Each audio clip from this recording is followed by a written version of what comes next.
From bloated and tired to free and inspired, welcome to Free and Inspired Radio with Philip Watkins, your weekly dose of everything digestion and mental health related. We hope you enjoy this episode.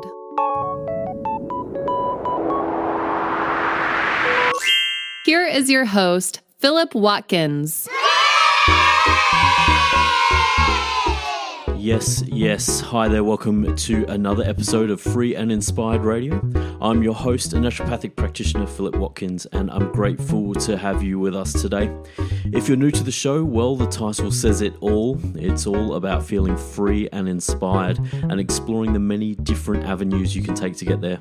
Whether it's deep dives on digestion and mental health solutions, or guests who offer their own stories and answers, I hope I can be the type of guide you can rely on to unlock the agency you have to reach your own mental and physical competency. Let's get started with what's coming up on today's episode. Coming up on this week's show. Welcome, herbs and spices. It's episode 44 of Free and Inspired Radio. A little late this week, I apologise. We are back with yet another guide on unlocking your digestive and mental health conditions. In this episode, we're looking at the top 3 steps to take when your IBS is getting out of control. A big one for a lot of people, right? And I'm going to just break all of that down for you in this show. IBS can take over your day and hijack your mind in such a short time.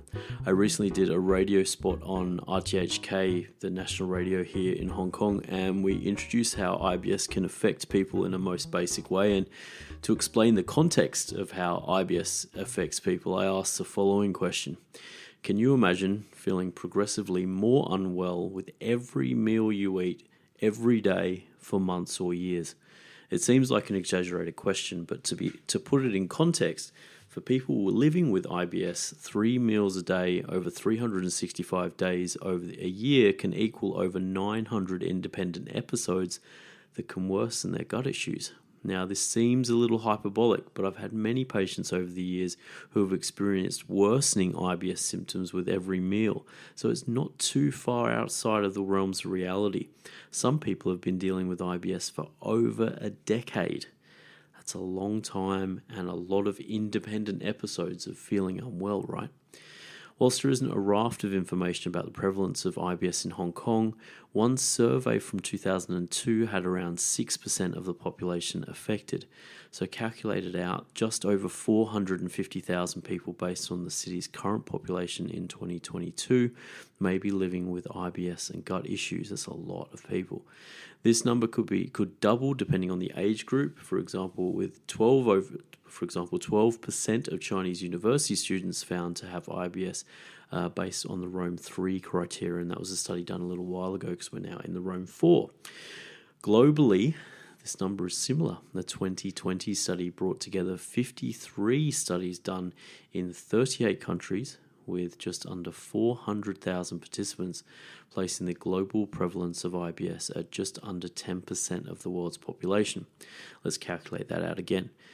An estimated 798 million people are living with some form of IBS globally. So this is no joke. How do you know that you're experiencing or what you're experiencing is irritable bowel syndrome? Well, in identifying IBS is in its 4th iteration. I just mentioned it before, called the Rome 4 criteria. This criterion helps to bring together the various ways IBS can present.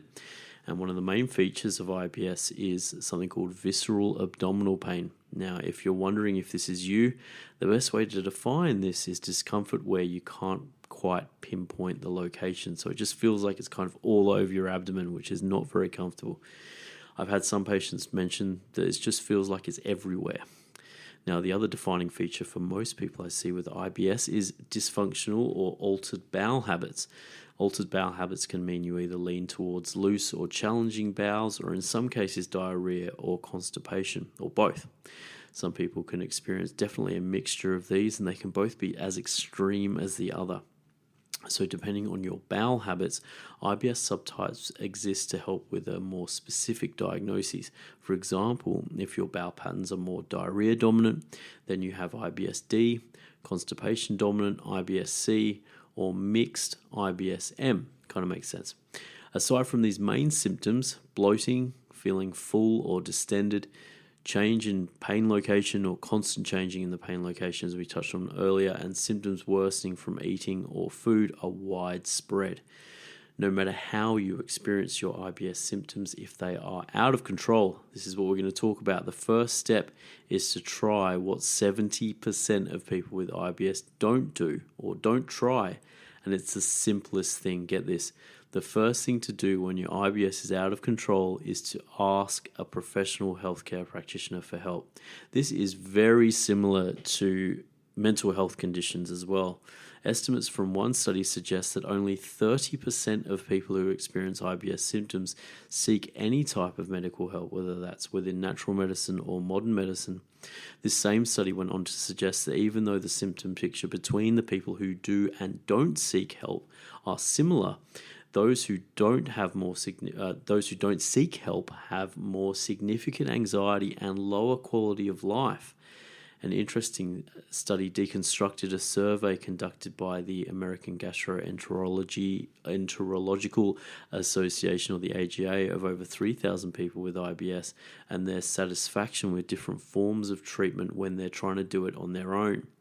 Now, the results were very similar to what I see in the clinic. 77% of those surveys reported that they have tried over-the-counter treatments for their IBS symptoms, i.e. they're trying to take control for themselves, which, hey, this is what we're all about on this show, so nothing bad there. But listen to this, the product varied depending on the subtype of IBS, so either IBS-D or IBS-C, but less than 20% of the IBS-D group and 15% of respondents in the IBS-C group said that they were satisfied with their over-the-counter choice. So we're definitely looking at between 15 to 20% of people are actually having success using over-the-counter solutions for their IBS, basically without the help of someone who might be able to direct them in a better direction or a more effective direction.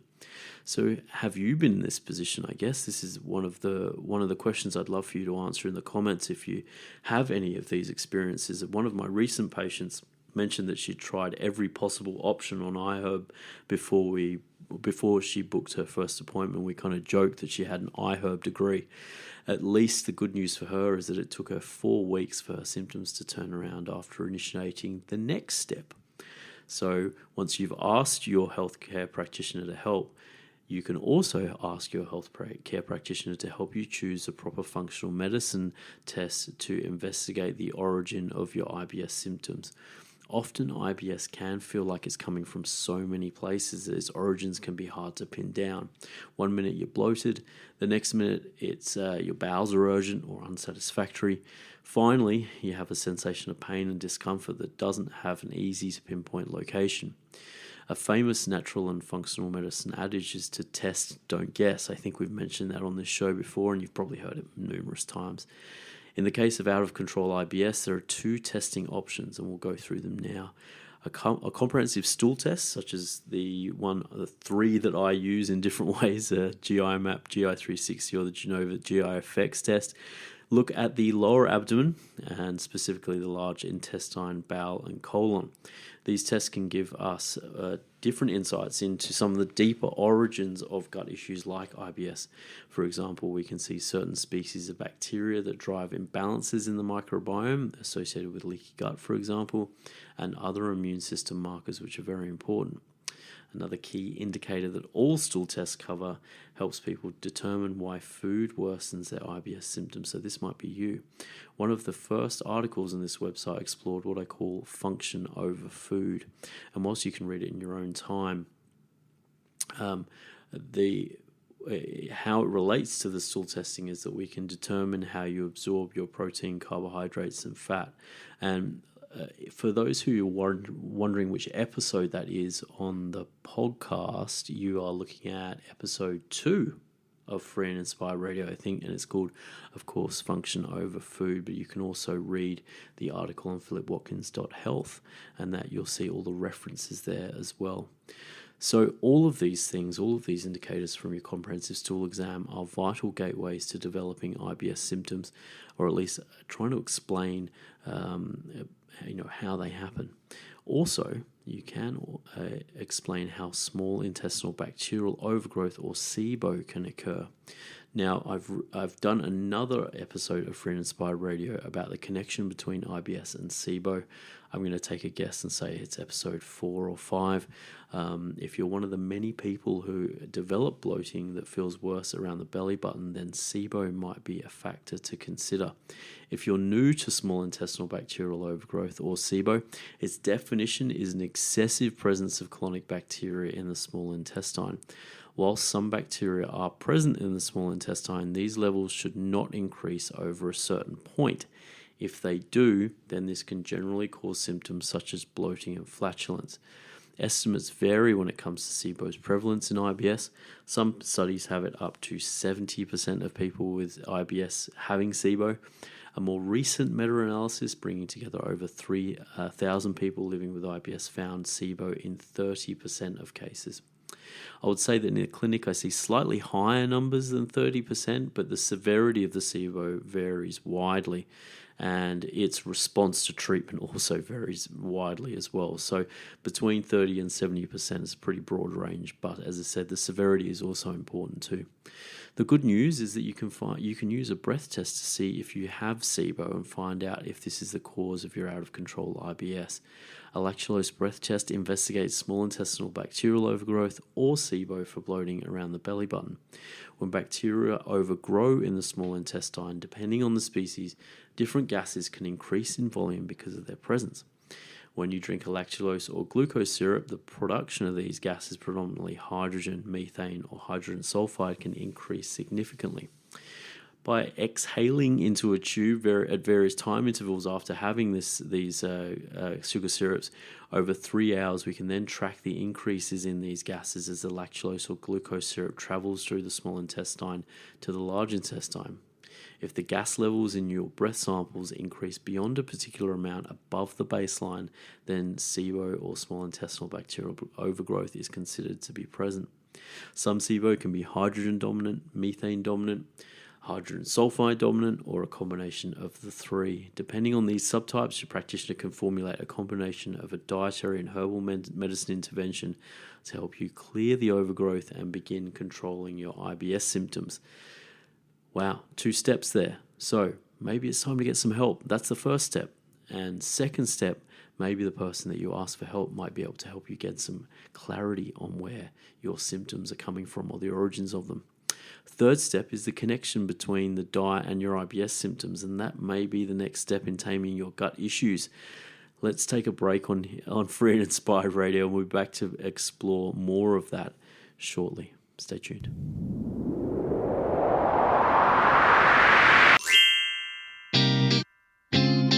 Whew, time to take a break. Are you enjoying this episode of Free and Inspired Radio?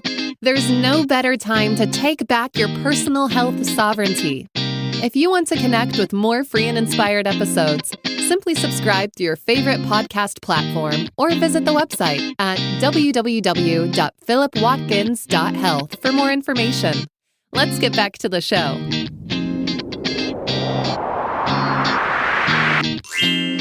Yes, welcome back to episode 44 of Free and Inspired Radio. Thanks for hanging around. In this episode, we're looking at my top 3 steps to gain power over your out-of-control IBS symptoms. We've already found out that getting help isn't as common as you may think, and we've also had a look at how testing can help. But what about dietary change? Step 3. Dietary change can seem attractive for people with IBS who feel like food is the problem. But what changes do you make? That's the big question, right? Most begin the process by restricting animal products, but unfortunately don't see the results for which they hoped. This lack of results doesn't mean diet can't be the key. This key lies within the removal of foods high in what's called dietary FODMAPs. FODMAP stands for fermentable, oligo, di, and monosaccharides and polyols. An easy way to think of these is as simple carbohydrates that occur in a wide variety of foods. FODMAPs are in fruits and vegetables, grains and cereals, nuts, legumes, dairy, and manufactured and processed foods as high fructose corn syrup. Because of the wide variety of foods and the different levels of FODMAPs in each, it's often better to use a guide to help.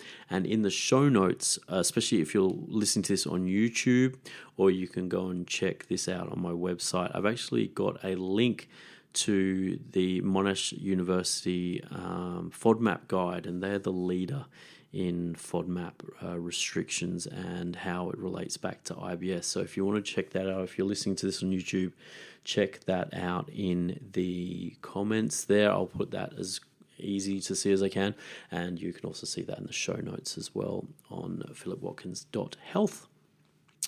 A review about FODMAPs published in 2020 showed that overall 50 to 85% of people report significant improvement in their IBS symptoms with the elimination of dietary FODMAPs. That's pretty good. If it helps from more of a clinical point of view, I see the removal of FODMAPs show more success in people who have diarrhea-dominant IBS or IBS-D.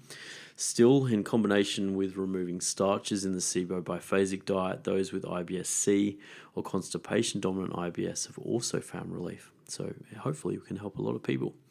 There is an important note though, if you haven't tried to remove FODMAPs from your diet before. As with other prescriptive diets, any dietary change done in the context of therapy should have a start and an end date. Removing foods high in FODMAPs for longer than 4 to 6 weeks maximum can actually really hurt your microbiome, vitamin, mineral, and fiber status. So they're all key markers to help your digestion, right? Furthermore, slowly reintroducing FODMAP foods can assist in restoring important probiotic and prebiotic bacteria into the gut, allowing for a better, more effective outcome, which sounds kind of cool. The reason why this is so important and talking about reintroducing things, for a large number of people who feel better, reintroducing FODMAPs can be a daunting experience, especially if you're removing these foods has ended years of feeling unwell. Still, I'm here to tell you that it's not only necessary but part of the journey towards gaining power over your out-of-control IBS. So what do you think? Maybe you've already tried these steps, you've already sought some help, you've already got some testing done, but maybe you haven't done the diet. Maybe you've sought some help and haven't done the testing. But if you are one of, regardless of what you've tried and what you haven't, I hope this episode has offered a reassuring sense that you don't have to tolerate your IBS and gut issues, especially if you're one of the 70% living with IBS symptoms yet to reach out and ask for help. All I would say, be brave, step out, and you might find it opens a gateway to feeling better and breaking the seemingly never-ending daily pattern of IBS that we see so often. Before we finish this free and inspired radio episode, if you'd love to hear more from me, get the word on new articles, podcast episodes, and everything in between, go to the website philipwatkins.health and join our community via the newsletter. You can get yourself a free ebook on probiotics in the brain if you go and hang out on the website for a little while. Your reviews on Apple Podcasts and Spotify help me get the word on the street. Share if you feel the need to. If you know someone who has IBS but hasn't investigated, definitely try and share. There's a lot we can do. If you're listening to this on YouTube, throw the video a like. Thank you to all the people who have been listening on YouTube, and subscribe to see when each new podcast is uploaded. In particular for this episode, because I've tried to introduce some basics on how to help IBS, I'd love for you, if you've had IBS, to maybe leave some comments on whether or not any of these steps have actually helped you or not, and what you think of these steps. As always, I want to send shouts to the show listeners who get this far. The show is about helping you to find the freedom to feel inspired again. And I hope this gets you one step closer. Until next week, where we're going to be looking at neuroinflammation. So once again, this week we're doing something for the gut. Next week we're doing something for the brain. And who knows, I think we're doing vitamin D in a couple of weeks. So there's lots of fun stuff coming up. But until next week, don't forget to take care of yourself and those around you. And thanks for tuning in to another episode of Free and Inspired Radio with myself, Philip Watkins. We'll be back soon. Bye.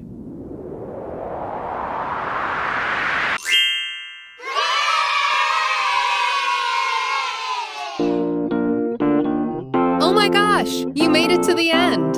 This show is all about you, and we hope you finished this episode feeling one step closer to feeling free and inspired. We'll be back next week, but if you want to know more about Philip, please catch a digital flight to www.philipwatkins.health for further details about how we might be able to help. In the meantime, have a great morning, afternoon, or evening, and we'll see you for another episode next week.